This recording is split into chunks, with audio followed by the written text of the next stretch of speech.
வணக்கம். இப்போ நம்ம பார்க்க போகிற கதையோட பேர் புகுந்த வீடு. வாங்க கதைக்குள்ளே போகலாம்.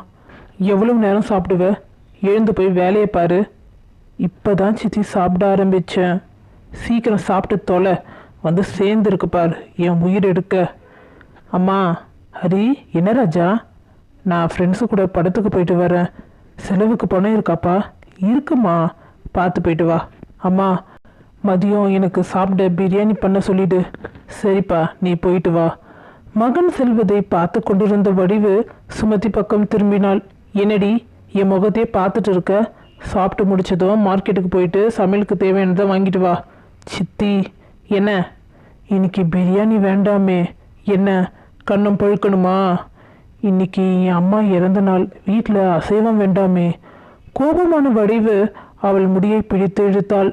சித்தி, வலிக்குது, விடுங்க. ஏய், நான் சொல்கிறத தான் நீ செய்யணும். என்னை எதிர்த்து பேசுறியா?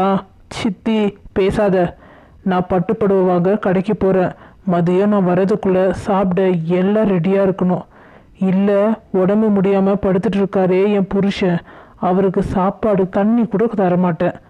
சித்தி, அப்பா கிட்ட அப்படியெல்லாம் நடந்துக்காதீங்க. நான் சமையல் பண்ணி வைக்கிறேன். இந்தா பணம். நான் வந்ததும் செலவு பண்ண பணத்துக்கு கணக்கு சொல்லணும்.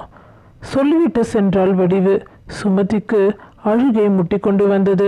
சமையலறைக்கு சென்றவள் பாத்திரங்களை கழுவினாள், வீட்டை பெருக்கினாள். சித்தி வெளியே சென்றவுடன் படுக்கையில் படுத்திருக்கும் தந்தை லோகநாதனை பார்த்தாள். அப்பா. சுமதி, இன்னைக்கு அம்மாவோட இறந்த நாள்ப்பா. தெரியுமா? வடிவு பேசினது எல்லாமே என் காதில் விழுந்தது. நான் இப்படி நடக்கக்கூட கஷ்டப்படுவேன்னு நான் நினச்சி பார்க்கலம்மா. நீ மட்டும் நேரத்துக்கு எனக்கு சாப்பாடு மருந்து தரலைன்னா நான் எப்பயோ போய் சேர்ந்துருப்பேன். அப்பா, அப்படிலாம் பேசாதீங்க. உண்மையை சொல்லிதானமா ஆகணும். கடவுள் பார்த்துக்கிட்டு தான் இருக்காரு. கண்டிப்பாக தண்டனை கொடுப்பாரு. நீ கவலைப்படாத.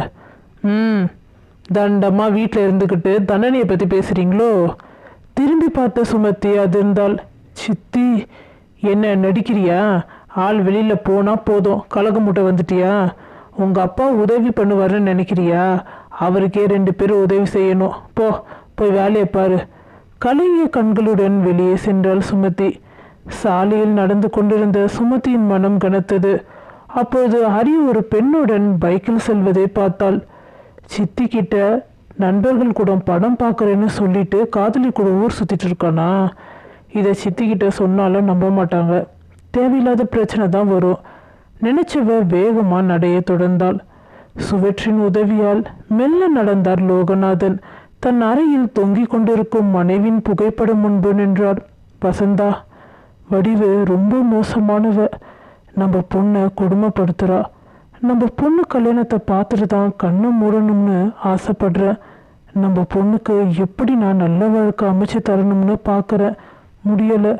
வடிவு அவளை சம்பளமே இல்லாத வேலைக்காரியா காலம் முழுக்க வச்சுக்கணும்னு பார்க்குறா. எனக்கு அப்புறம் நம்ம பொண்ணோட நிலைமை நினைச்சாலே பயமாக இருக்கு.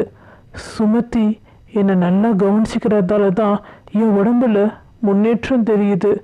லோகு, சரவணா, வாடா, வந்து உட்காரு. இன்னைக்கு தங்கச்சியோட நினைவு நாள், அதான் படத்துக்கு போட மாலை வாங்கிட்டு வந்தேன். நீயே போடுடா. நீ எனக்கு ஒரு நல்ல நண்பன்டா. வடிவு உன்னை வீட்டுக்கு வர வேண்டாம் சொல்லியோ என்னை மாசத்துல ஒரு வாட்டி வந்து பார்க்குற. லோகு, உன் உடம்பு இப்போ எப்படி இருக்கு? வீட்டில் யாரும் இல்லையா? சுமதி எங்க? லோகநாதன் வீட்டில் நடந்த பிரச்சனையை கூறினார். ஏண்டா இந்த வடிவு இப்படி இருக்கா தெரியலையே. சரவணா, என்னடா, உன்கிட்ட ஒரு உதவி கேட்கலாமா? உரிமையாக கேளு, ஆனால் உதவின்னு மட்டும் சொல்லாத, எனக்கு கோவம் வந்துடும். சரிடா, என் பொண்ணுக்கு கல்யாணம் பண்ணலாம்னு இருக்கேன். அவளுக்கு நீ தான் நல்ல பையனாக பார்க்கணும். குடும்பத்தில் நடக்கிற பிரச்சனையை விவரமாக சொல்லு. பொண்ணுக்கு நகை 30 சவரன் போடுறேன்னு சொல்லிடு. லோகு, உன் பொண்டாட்டி வடிவு வீடு, நிலம், நகைன்னு எல்லாமே அவகிட்ட தானே இருக்கு. ஆமாடா, வீடு நிலத்தை அவள் பேரில் மாற்றிக்கிட்டா. ஆனால் என் மனைவி வசந்தா 40 சவரன் நகை வச்சிருந்தா. வடிவு கேட்கும்போது 10 சவரன் தான் வசந்தா வச்சிருக்கான்னு சொன்னேன். 30 சவரன் இவ்வளோ வருஷமா என் பொண்ணு கல்யாணத்துக்குன்னு பத்திரமா வச்சிருக்கேன். நீ புத்திசாலிடா லோகு. நீ இவ்வளவும் சொல்லியும் அவங்களுக்கு பொண்ணு பார்க்க விருப்பம் இல்லைன்னா விடு. அவளுக்கு யார் வரணும்னு விதிச்சிருக்கோ கண்டிப்பாக வருவான். அந்த நம்பிக்கை எனக்கு இருக்கு. லோகு, என் மனைவியோட தோழி குடும்பம் எங்களுக்கு நெருக்கம்தான். அவங்கக்கிட்ட பேசி பார்க்குறேன். எப்படின்னா சுமதி கல்யாணத்தை முடித்து வடிவுக்கிட்டேருந்து அவளுக்கு விடுதலை வாங்கி தரணும். என் பொண்ணு எனக்காக கல்யாணம் வேண்டான்னு சொல்கிறாடா. போயிட்டா யாருப்பா அவனை கவனிச்சுக்கிறதுன்னு கேட்குறா. அவள் சொல்கிறது சரிதான். ஆனால் எவ்வளோ நாள் தான் அவள் இந்த நரகத்தில் இருக்க முடியும்? சரவணா, நீ கிளம்புடா. அந்த ராட்சசி வர நேரம்தான். அவள் நிறைய பொய் சொல்கிறா. துணி கடைக்கு போகிறேன்னு சொல்கிறா, ஆனால் துணி கடைக்கு போகிறதில்ல. கடைக்கு போகிறேன்னு சொல்கிறா, ஆனால் வீட்டுக்குள்ளே இருந்து ஒளிஞ்சிக்கிறா. நாங்கள் எதுனா பேசுகிறோமான்னு ரொம்ப சந்தேகப்படுறா. அவகிட்ட என் பொண்ணு மாட்டிக்கிட்டு படுற கஷ்டத்தை என்னால் பார்க்க முடியலடா. புரியுதுடா. நான் கிளம்புறேன். உடம்ப பார்த்துக்கோ. நண்பன் சென்றவுடன் வந்து படுத்து கொண்டார். சுமதி இரவு வேலையை முடித்துவிட்டு வந்து படுத்தாள். தூக்கம் வரவில்லை. சிறிது நேரம் மாடியில் காற்று வாங்க நினைத்தாள். தந்தையின் கதவை திறந்து பார்த்தால் அவர் நன்றாக உறங்கிக் கொண்டிருந்தார். படியேற ஆரம்பித்தாள். ஹரி, எனக்கு தெரிஞ்சவங்க மூலமா சுமதிக்கு வரன் வந்திருக்குடா. என்னம்மா சொல்ற? ஆமாடா, பையனோட அம்மாவுக்கு பக்கவாதம். அப்பா சதா இருமினே இருப்பாராம்மா. சரிம்மா, பையன் பேர் என்ன? கோபால்டா. சரியான சந்தேக பேர் வழி. முதல் பொண்டாட்டி இவன் தொல்லை தாங்காம செத்துட்டா. என்னம்மா சொல்ற? ஆமாடா, அவனுக்கு 4 வயசுல ஒரு பையன் கூட இருக்கான். அவங்களுக்கு பொண்ணை கட்டி கொடுத்தா மட்டும் போதுமா. நகை பாத்திரம் எதுவும் வேண்டான்னு சொல்கிறாங்க. அப்போ நம்மளுக்கு கல்யாண செலவு மிச்சம் தானே. அது மட்டும் இல்லாமல் உங்கள் அப்பாவுக்கு போட நகை எங்கன்னா வச்சுருப்பாரு. அது எல்லாமே நமக்கு தான் வந்து சேரும். அம்மா, இதுக்கு சுமதி சம்மதிப்பான்னு நினைக்கிறியா? உங்கள் அப்பாவை வச்சு தாண்டா சம்மதிக்க வைக்கணும். அது மட்டும் இல்லாமல் அவங்க தூரத்து சொந்தக்கார பொண்ணு பணக்காரியா. அவளுக்கு உன்னை கல்யாணம் பண்ணி வைக்கிறேன்னு கூட சொல்லியிருக்காங்க. இந்த கல்யாணம் நல்லபடியாக முடிஞ்சா. கோபால் வசதியாம்மா? என்னடா இப்படி கேட்டுட்ட? அவன் கை நிறைய சம்பாதிக்கிறான். வீடு காரணம் இருக்கு. சரி, இதை பற்றி எப்போ பேச போகிற? நேரம் பார்த்து பேசுகிறேன்டா. சுமதி என்ன பண்ணுறா? அவள் வேலையை முடிச்சுட்டு தூங்க போயிட்டா. இதை அனைத்தும் கேட்டுக்கொண்டிருந்த சுமதிக்கு தலை சுற்றியது. வழியும் கண்ணீரை துடைத்தபடி தன் அறைக்கு வந்தாள். கடவுளே, என்னை நீ தான் காப்பாற்றணும். என் அப்பாவுக்காக தான் நான் இந்த வீட்டில் இருக்கேன். இல்லைன்னா நான் எப்பயோ இந்த வீட்டை விட்டு வெளியே வந்திருப்பேன். அம்மா, எனக்கு இந்த நரகத்தில் இருக்க பிடிக்கலம்மா. அழுதபடியே தூங்கிவிட்டாள். 10 நாட்கள் வேகமாக ஓடியது. சரவணன் வீட்டிற்கு வந்தார். அவரை பார்த்து முகத்தை திருப்பி கொண்டாள் வடிவு. நேராக நண்பன் லோகநாதன் அறைக்கு சென்றார். லோகு, சரவணா உட்காரு. எப்படி இருக்க? நல்லா இருக்க. வடிவு அவர்களுக்கு தெரியாமல் கதவின் அருகே நின்று கொண்டிருந்தாள். சரவணன் கதவின் அருகில் பச்சை நிற சேலையை பார்த்து விட்டார். லோகநாதனிடம் கஞ்சாடை காட்டினார். அவரும் அதை புரிந்து கொண்டார். ஆமா, உன் பொண்ணு சுமதி என்ன பண்றா? அவ மாடியில துணி காய போட போயிருக்கா. அப்படியா? சரி, நம்ம சண்முகத்தோட பொண்ணுக்கு பெண் குழந்தை பிறந்திருக்கான். உன்கிட்ட சொல்ல சொன்னான். சந்தோஷண்டா. ஆமா, உன் பொண்ணு கங்காவுக்கு வரன் பார்க்குறியா? ஒரு வரன் வந்திருக்கு. மாப்பிள்ளை கிட்ட குடும்ப நிலவரத்துல சொன்னேன். அவங்களுக்கு கல்யாணத்துல சம்மதமா. எப்போ பொண்ணு பார்க்க வரலாம்னு கேட்டாங்க. பையன் நல்லா சம்பாதிக்கிறான். வீட்டுக்கு ஒரே பையன். அவனுடைய அம்மா அப்பா தங்கமானவங்க. மாப்பிள்ளையும் ரொம்ப நல்லவர். நீ என்னடா சொல்ற? சரவணன் கேட்க, தன் மகள் சுமதிக்கு நல்ல வரன் அமைந்து விட்டதை வடிவு இருப்பதால் அவனுடைய மகளுக்கு வரன் வந்ததை போல சொல்லி கொண்டிருந்த நண்பனை பார்த்து ஆனந்தமாக தலையாட்டினார். வடிவு அங்கிருந்து நகர்ந்ததை உறுதிப்படுத்திய சரவணன், லோகு, உன் பொண்ணுக்கு நல்ல வாழ்க்கை அமைய போது. எப்போ உங்களை வர சொல்லட்டும்? அடுத்த வாரம் புதன்கிழமை வர சொல்லுடா. வடிவு பிரச்சனை பண்ண மாட்டா? அவள் அன்னைக்கு வெளியில் போயிடுவா. சரிடா, அப்போனா அதே மாதிரி செய்யலாம். எப்போ வந்தீங்க என்று கேட்டபடியே உள்ளே வந்தாள் சுமதி. நான் வந்து ரொம்ப நேரம் ஆச்சுமா. சாப்பிட்டு போங்க. உன் கல்யாணத்தில் வந்து சாப்பிட்டு தானே போகிறேன் சொல்லிவிட்டு சென்றவரை குழப்பமாக பார்த்தாள். என்னப்பா சொல்கிறாரு? உட்காருமா. மகளுக்கு முழு விவரத்தையும் கூறினார் தந்தை லோகநாதன். அப்பா, எனக்கு கல்யாணம் வேண்டாம். இங்கே பாருமா, இதுதான் என்னோட கடைசி ஆசையாக நினச்சிக்கோ. நான் இருக்கும்போதே உன்னை நல்லவன் கையில் ஒப்படைச்சிட்டா நான் நிம்மதியாக கண்ணை மூடுவேன். அப்பா, அவருடைய வாயை மூடினாள் சுமதி. எனக்காக நீ இந்த கல்யாணத்தை செஞ்சுக்கிட்டு தான் ஆகணும். என்னை பற்றி கவலைப்படாத. என்னால் எழுந்து நடக்க முடியுது. வடிவுக்கு முன்னாடி தான் நான் நோயாளி மாதிரி நடிக்கிறேன். அடுத்த வரவுன பொண்ணு பார்க்க வராங்க. சித்திக்கு இந்த விஷயம் தெரிஞ்சா பிரச்சனை பண்ண மாட்டாங்களாப்பா? முடியாது. வர புதன்கிழமை அவளோட தோழி பொண்ணு கல்யாணத்துக்கு போறா. வீட்டில் யாரும் இருக்க மாட்டாங்க. ஹரி பாதி நேரம் வீட்டிலே இருக்க மாட்டான். சரவணனும் அவருடைய மனைவியும் வருவாங்க. கல்யாண விஷயத்த அப்புறமா சொல்லிக்கலாம் சித்திக்கிட்ட. சுமதி யோசித்தபடியே தன் அறைக்கு சென்றாள். வடிவு தலையில் கை வைத்தபடி அமர்ந்திருந்தாள். மகன் ஹரி அறைக்குள் நுழைந்தான். இதை கவனித்த சுமதி அவர்கள் பேசுவதை கேட்க ஆவலாய் கதவின் அருகே நின்று கொண்டிருந்தாள். என்னாச்சுமா? அந்த கோபால் இருக்கான்ல. யாரு? டேய், சுமதிக்கு பார்த்த பையன்டா. ஓ, அவனா? என்ன வேற ஒருத்தர் கல்யாணம் பண்ணிக்கிட்டானா? இல்லடா. அப்புறம் விபத்துல இறந்துட்டானா? சரி விடுமா.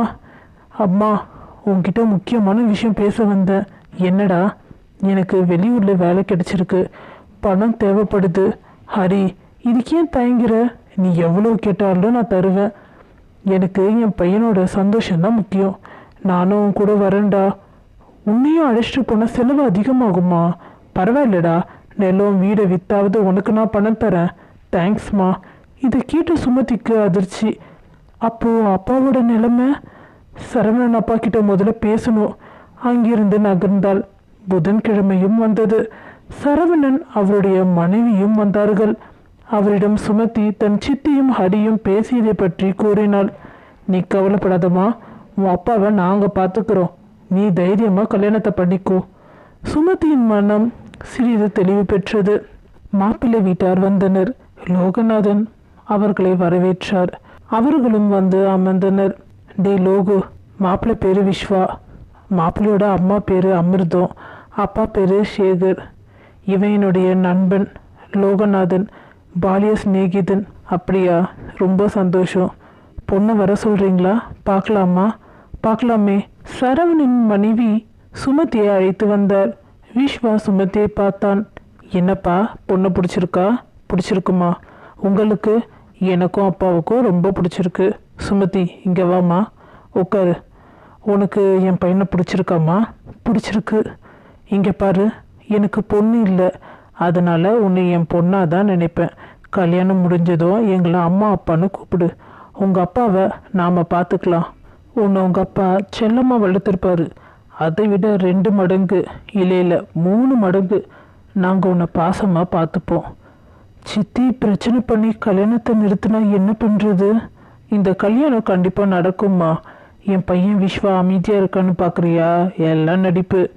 அவன் எப்போவும் கலகலப்பாக பேசிட்டு இருப்பான். வளர்ந்த வாளுன்னு சொல்லலாம். சுமதி சிரிக்க விஸ்வா அவளை பார்த்து, நீங்கள் சிரிக்கும்போது அழகாக இருக்கீங்க. நீங்களும் தான். சமந்தி, நான் உங்களை அண்ணான்னு கூப்பிடலாமா? கூப்பிடுமா. அடுத்த முகூர்த்தத்திலே உங்களுக்கு கல்யாணம் பண்ணிடலாம். உங்கள் பொண்ணை தவிர வேறு எதுவும் எங்களுக்கு வேண்டாம். இருந்தாலும் உங்கள் சந்தோஷத்துக்காக நீங்கள் என்ன செய்யணும்னு ஆசைப்படுறீங்களோ செய்யுங்க. எங்களுக்கு சொந்தமாக வீடு இருக்குது. ஊரில் நிலம் வீடும் இருக்குது. பையன் மாதம் 80,000 சம்பாதிக்கிறான். எந்த கெட்ட பழக்கமும் இல்லை.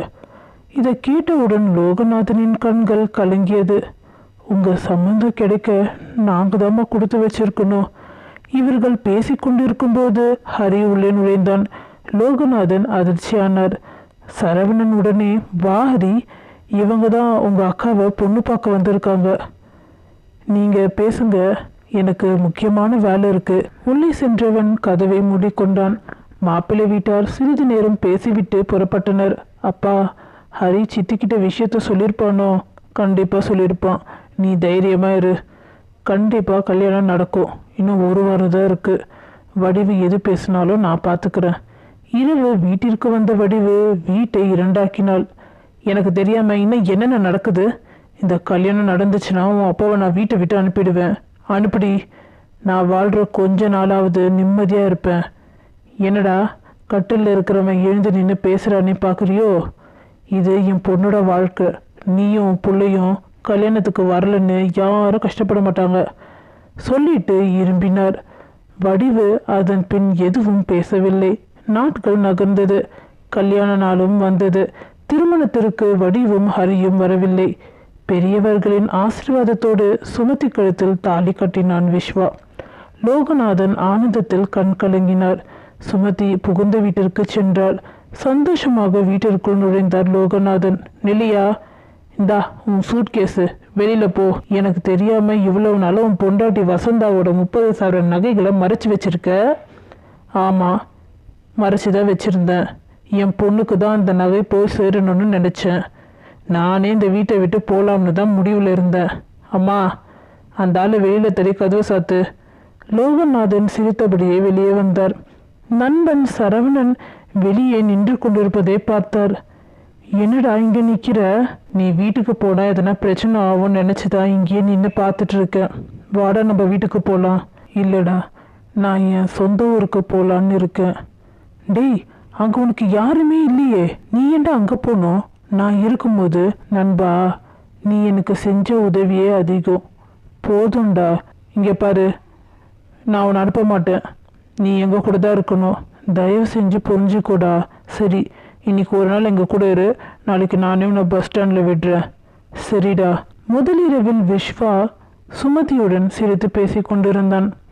நான் உன்னை நல்லா பார்த்துப்பேன், அது எனக்கு தெரியுங்க. ஆனால் எனக்கு ஒரு சின்ன சந்தேகம், நான் உங்ககிட்ட கேட்கட்டுமா? கேளு.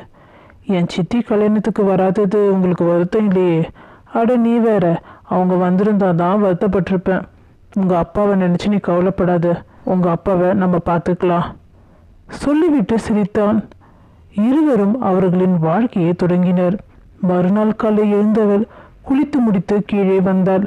மாமியார் அமிர்தம் அவளுக்கு சூடாக டீ தந்தார். அம்மா, நான் போட்டு உங்களுக்கு தரணும் அப்படின்னு யார் சொன்னா? டிஃபன் தயாராக இருக்கு. அப்பா எங்கம்மா?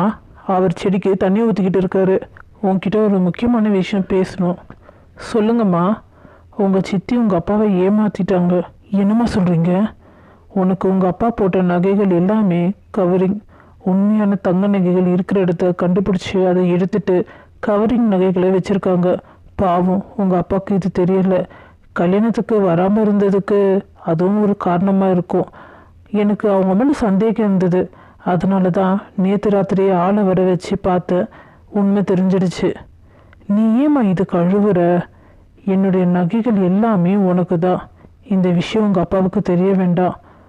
ஆமாம், அம்மாவும் பொண்ணும் என்ன பேசுகிறீங்க? விஸ்வா, சாப்பிட்டு 2 பேரும் போய் அண்ணனை கூட்டிகிட்டு வாங்க. இவளோட அப்பா என்ன செஞ்சுருக்காரு தெரியுமா? என்னடா செஞ்சார்? சரவணன் அங்கிளை வற்புறுத்தி ஊருக்கு போகணும்னு சொல்லியிருக்காரு. அதுவும் அவரோட சொந்த ஊருக்கு. இப்போது அவருக்கு தெரிஞ்ச யாரும் அங்கே இல்லைன்னு சரவணன் அங்கிள் சொன்னார். இன்னும் 2 மணி நேரத்தில் பஸ் ஸ்டாண்டுக்கு 2 பேரும் கிளம்பிடுவாங்களாம். அதனால் உடனே வர சொன்னார். சரி, நீங்கள் 2 பேரும் போய் அவரை அழைச்சிட்டு வாங்க. நீங்கள் அழைச்சிட்டு வந்ததுக்கப்புறம் நம்ம எல்லாரும் சேர்த்து டிஃபன் சாப்பிடலாம். சரிம்மா. சில மணி நேரம் கழித்து வீட்டிற்கு முன் கார் வந்து நின்றது. ஆரத்தி தட்டுடன் நின்று கொண்டிருந்தார் அமிர்தம். வாங்கண்ண. ஆரத்தி எடுத்தவுடன் வீட்டிற்குள் நுழைந்தார். எதுக்குமா சுமதி என்னை கூட்டிகிட்டு வந்த? நான் ஊருக்கே போயிருப்பேன்ல. மாமா, நீங்கள் எங்கள் கூட தான் இருக்கணும். அண்ணன், என்ன பேசுகிறீங்க? இது உங்கள் வீடு. வாங்க, எல்லாரும் ஒன்றா சாப்பிடலாம். சுமதி, உட்காரு. உனக்கு நான் ஊட்டி விடுறேன். அம்மா, நான் தான் உங்களுக்கு ஊட்டி விடுவேன். அப்பா, என்னடா ஏசி போடாமலே இங்கே குளிரில்? ஆமாடா மகனே, இவங்க 2 பேரும் ஐஸ் மேலே ஐஸ் வச்சு பேசுகிறதாலே ஓவராக குளிருது. மா, அவங்க அப்படிதாம்மா பேசுவாங்க. நம்ம மேலே பொறாம. என்னண்ணா சொல்கிறீங்க? நான் சொல்கிறது சரி தானே? மாமா, நீங்கள் எங்கள் பக்கம் தானே? அண்ணன், நீங்கள் எப்போவுமே உங்கள் தங்கச்சி பக்கம் தானே? ஆமாம்மா, நான் எப்போவுமே என் தங்கச்சி பக்கம்தான். போங்க மாமா. எல்லோரும் சிரித்து பேசுவதை பார்த்த லோகநாதனின் மனம் ஆனந்தத்தில் துள்ளியது. வடிவு தன் மகனால் ஏமாற்றப்பட்டு இறுதியில் அவன் தன் தாயை ஒரு முதியோர் இல்லத்தில் சேர்த்துவிட்டு தன் காதலியுடன் சென்று விட்டான். அங்கு வந்த வயதான பெண்மணி அவள் அருகில் அமர்ந்து, என்னாச்சு? பையனும் மருமகளும் உன்னை விட்டுட்டு போயிட்டாங்களா? இல்லை, என் பையனுக்கு கல்யாணம் ஆகலை. நகை, வீடு, நிலத்தையெல்லாம் விற்று என் பையனுக்கு பணத்தை கொடுத்தேன். வெளியூரில் வேலை, உன்னையும் கூட்டிகிட்டு போகிறேன்னு சொல்லி கடைசியில் இங்கே வந்து சேர்த்துட்டு பணத்தோடு போயிட்டான். உன் புருஷன், அவரை பற்றி பேச எனக்கு தகுதி இல்லை. நான் பண்ண பாவத்துக்கு இதுதான் எனக்கு கிடைச்ச தண்டனை. தன் தவறை எண்ணி கண்ணீர் சிந்தினாள் வடிவு. அங்கு தன் மகளுக்கு ஒரு அன்பான குடும்பம் கிடைத்துவிட்டது என்ற சந்தோஷத்தில் லோகநாதன் கண்கள் ஆனந்தத்தில் கலங்கியது. சுமதி, இது புகுந்த வீடு இல்லை, உனக்கு கிடைச்ச தாய் வீடு. நீங்க சொன்னது 100க்கு 100 உண்மைதான்ப்பா. சுமதி, அம்மா அம்மா இருக்கும்போதும் கண்ணில் கண்ணீர் வரவே கூடாது, சரிம்மா. தன் மருமகளின் நெற்றியில் ஆசையுடன் முத்தமிட்டாள் மாமியார் அமிர்தம். இதோட நான் எழுதின இந்த கதை முடியுது. உங்களுக்கு இந்த கதை பிடிச்சிருந்தா மறக்காம லைக் பண்ணுங்க, ஷேர் பண்ணுங்க, சப்ஸ்கிரைப் பண்ணுங்க. இதே மாதிரி இன்னொரு கதையில சந்திக்கலாம். நன்றி.